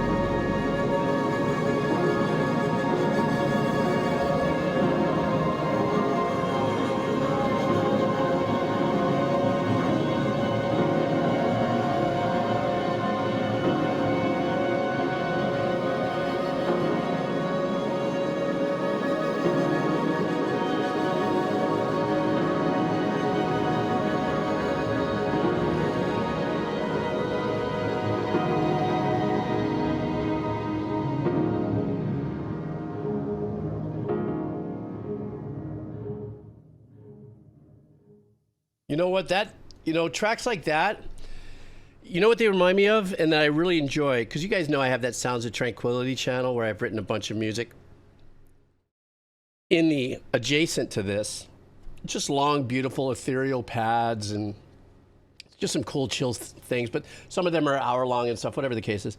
I like that part of what YouTube is allowed to be, that kind of passive place where you can still kind of letting that kind of just own your brain space. And sometimes you'll see the videos where it's like one of those multiple room pictures that are kind of faded out, a little blurred out, like this picture, matter of fact, where it's like the title will be, it's 3 a.m. or something like that. And it's that, it kind of, and also the other videos too. Sometimes I've actually opened up our show here with the video of like, it looks like a space station that's slowly turning. And it has this kind of music. I think there's an incredible space for this kind of music in the world for listeners. Obviously, that's why this artist did that. That's why I love to do it. My stuff on that other channel, I know you guys, I don't really bring up that channel quite often, even though I pull from it every now and then. But it's, what is it? What is that channel? Oh, Sounds of Tranquility. YouTube at Sounds of Tranquility. Is I have that kind of stuff that just kind of, but this is a lot more heavier, a lot more syrupier, molasses-like entrenchment of this tone of the sound, and I love this kind of stuff. A little later, you did hear some of the percussive things start to kind of sneak in, but great call, Eleanza. I'm glad that we did it. We landed on you for a reason. The universe, we had mental tilapia. Sorry, mental telepathic, mental tilapia. I don't know what the fucking. All right, I don't have to go to a new wheel because I already loaded the wheel with this. Remember, we already did this, guys? So now we spin. Then we can see Schneep, okay? Here we go.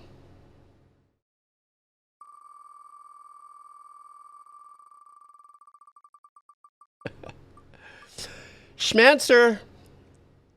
Are you here, Schmancer? Schmancer. Schmancer, I think, wants a little bit of metal in our lives. And let's see what we got here.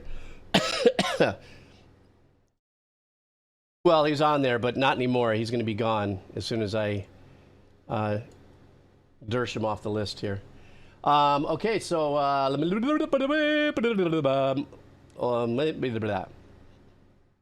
Bahashmaner wants us to listen to a band. He says, came across this in a random game trailer and liked their sound. The internet says it is stoner doom metal from Sweden. All right, guys. So, I think I've done something from this. I'm not sure. I recognize the band Terra Black. And this is called Dominist Sin. Oof. I don't know. Let's go for it. All right.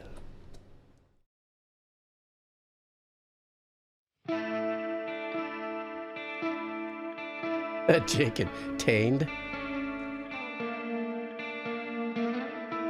Uh-oh. Are we going to be getting into a Phrygian jar moment?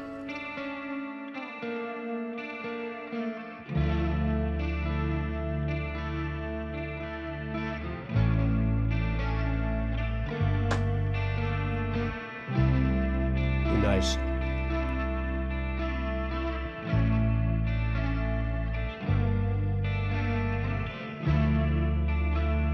Sidle tide,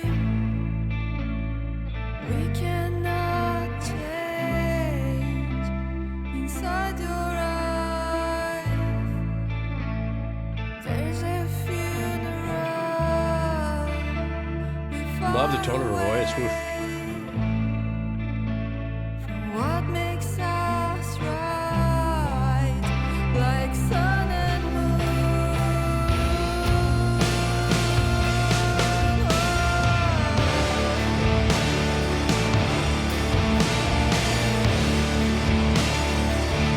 We are falling into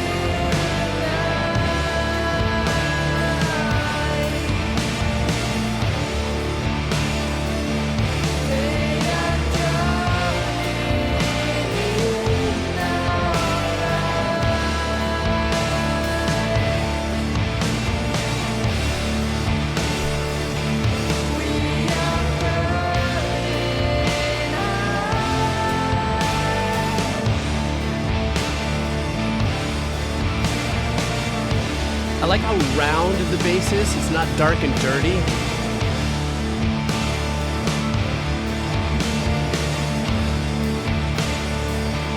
I mean, it's fat and it's ugly, but it's not dirty. divine as sin, infects our hearts beyond your eyes. Fire and blood come inside. This is a great track. Cannot take us, don't fly away.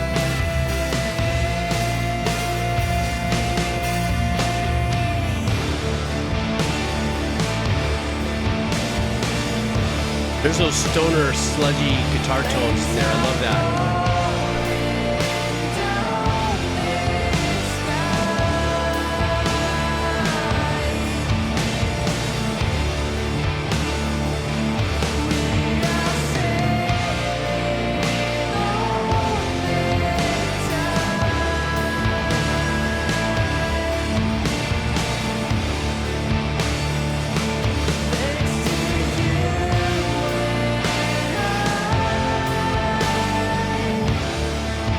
Heavy, but sludgy. I love it. Would I be right to say this has got a sludge stoner vibe to it?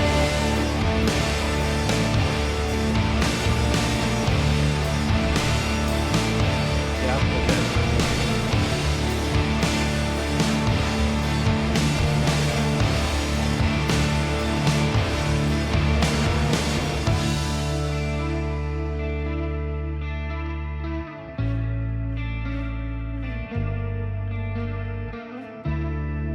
Love this part, man. This is badass.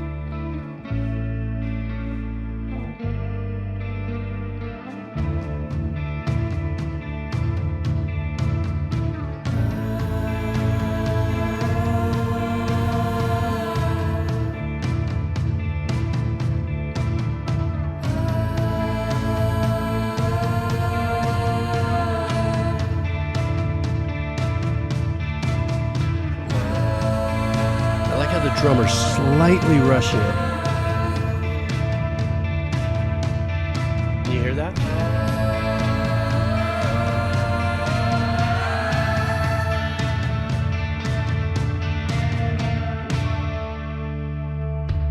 We are falling into the night.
such a great vibe in that track, man. Just the same repetitive chords, but you know what I did like, and I want to agree with, I forgot, somebody else just said it earlier, her voice. You know, her voice was like that kind of siren-y, kind of very authentic, you can hear the sadness, and you can hear, I don't know exactly what the track is about, but definitely was super, super sick track. And once again, it's just, I love being reminded on how powerful songs could be without having to be too involved with arrangements and compositions and movements and glam. And, you know, sometimes when I go into these modes, I almost feel like I'm kind of putting baby in the corner when I talk about the intensity of musicianship and stuff. Like, no, I'm like everybody else. I get into it and I'm like, wow, that's badass. But I'm got to tell you, the thing that's pulling at me, especially you guys turned me all onto this, is this stoner sludge shoegaze combo. You know, the longer ethereal things, you know, but the ethereal things and stuff that I did before in my life were pads and strings and long things, but without any dirt, without an understanding of how guitars could do that and all that. But when you guys started turning me on to this, I was like, this is so badass. You know, being able to be my age and really jump into a whole new genre and be lit over it like I was 12 and hearing it for the first time, you know. I think that makes it really important. And that's why this is, you know, a great little journey to have. Guys, this is my last wheel of cheese. I think I've been online now for a little over 4 hours, something like that. And I'm usually good for 2-hour chunks, right? So, and I'm rolling up on 2 hours. Almost 5 hours. Okay, great. So this is my last wheel of cheese coming up. I'm going to spin. We shall spin together. Before I do, thank you so much for hanging out. It is a Saturday, for some of you Sunday morning already. I know Snake has probably passed out. He said he was having drinks because of the England game and stuff. I also want to thank everybody keeping an eye out for me. You know, mod-wise and stuff. Everybody, really great conversations in here. Met new people. Got a good handful of new followers and people hanging out here and enjoying the journey. So I want to thank all of you guys as well. So, yeah, what time is it? 6 a.m., Schmancer? Jeez. Hana ukulele, 6 a.m. Where is it? 6 a.m. Where is this? 6 a.m. Oh, is this UK? Ish? Is that where you guys are out? Yeah, and patty cakes, of course. Sorry, dude, you bring in the chaos. Yeesh. And so midnight would be East Coast. Oh, Sweden. And in Norway. I got to tell you, man, you know what I do, Spencer? And also, Burge?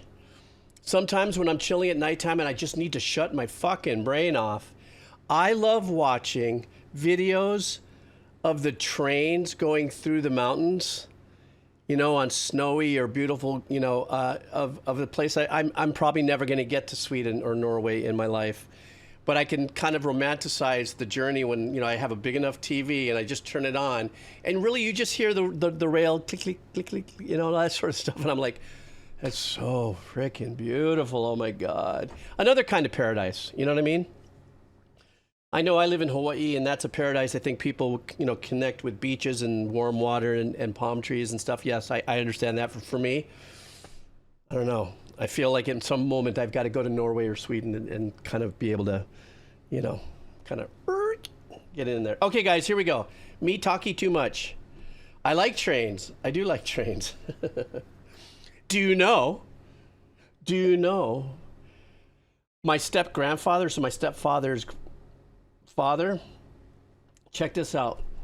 This is just some really fun, cool information. Here in Hawaii, when the sugar cane plantations actually started using trains, they're small gauge train tracks, so not the big steam ones, but these small gauge ones. So they were first built in the late 1800s to go in certain areas just to get the train of sugarcane back and forth. But then when World War II hit, somehow my step-grandfather was a mechanic for these trains, and they put the trains on the big wheelie things and push them around and realign them and fix them. He ended up being a train engineer to take the bombs from the west side of the islands into Pearl Harbor to load the ships. It was called Lualuale, which is a pass that's underground from one of the whatever facilities, and then he would take it, and then we'd take the little bombs pew, pew, pew, pew, out to Westlock on a train. And there's a little bit of that train track left in an area called Kapolei where people take rides. You see, you had to get me going on the train thing. God dang it. I'm just saying. Everybody's saying, shut up, old man, spin the wheel. But I'm just saying, that's my story.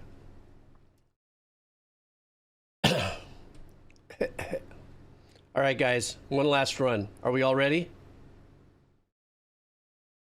Yeah, we'll save it for the podcast, man. Here we go. I'm renewing our wheel. Here we go. Here we go. This is the last spin. And if you don't win, hang in for the journey. Here we go. And it's going to be... Oh, and you ask and you shall receive. You shall receive. Parker Powell was just like, let's go. See, you put the juju out there. Let's see what Parker Powell wants from us. Parker Powell wants us to check out. Looks like it could be a fun track. Here we go. More Charly Bliss. I'm in a phase. This track is a heartfelt love song dedicated to the band's own members rather than traditional romance. Singer Ava Hendricks wrote the track after being separated from her bandmates during the pandemic, realizing how much she took their touring life and shared bond for granted. An internal love song for the band and the band members, and I really miss you guys. I like that. That's well, like they say, get into a band, you might as well get married because it's that kind of relationship. So this is Charly Bliss, and the name of the song is Waiting for You via Parker Powell. Let's go.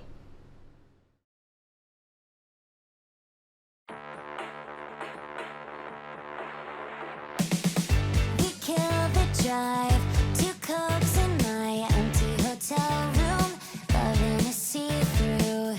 Slow on the rise, me and the guys know that I hurt you. Loving is hard to. When I think about Nice. it gets so loud, yeah. 'Cause I know now I was always waiting for you. I forgot somehow I can't do it without you. I'm yours, no doubt. I was always waiting for you. Great arrangements back there. The basement light, sing them false five. When the roads bruise, loving is kind to. Love her tone of her in this vocals. Nothing is hard proof. We made it come true. But it never comes out the way I want it to. When I think about us, it gets so Great hook. loud, yeah. 'Cause I know now I was always waiting for you. I forgot somehow I can't do it without you. I'm yours, no doubt. I was always waiting for you.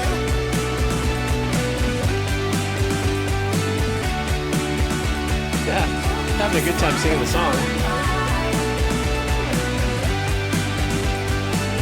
I mean, a band environment, obviously, but they have some overdubs there that I love. Yeah, I fucked it up, couldn't see it right. We had nothing, but we were still alright. In the van that night, under nowhere sky, it was perfect. I was always waiting for you. When I think about us, it gets so loud, yeah. 'Cause I know now I was always waiting I like this, for right? you.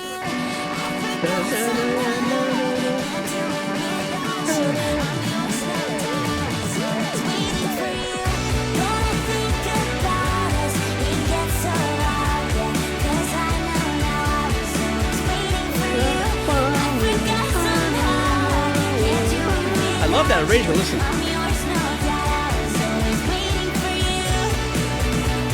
love that addition right there.